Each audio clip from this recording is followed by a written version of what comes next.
short tutorial.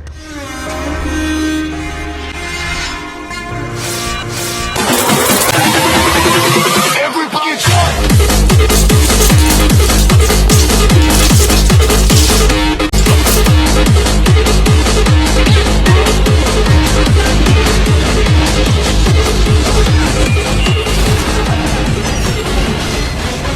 Today we're going to focus on one technique called a PI DAO. PI DAO means cut. Mostly the cut from top and cut down straight line to the left, right? And then you can cut both sides, other side as well. Right hand to hold your sword firmly like this position first, almost the end of your handle. Set your sword in front of you and your wrist go first, and then you can generate more power and you cut down like this.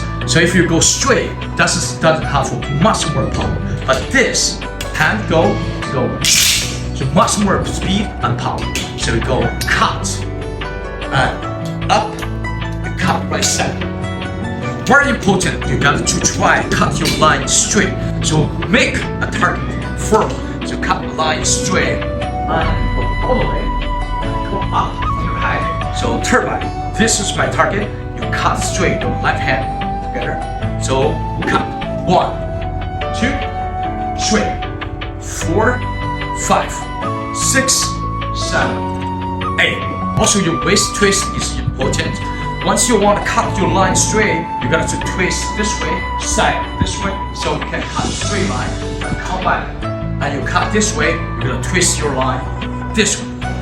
Once you get the right technique, you can add in speed. You can gently adding your speed each time you do. My friend, that's all for today. Good luck for your training. I see you in next reading and bye bye.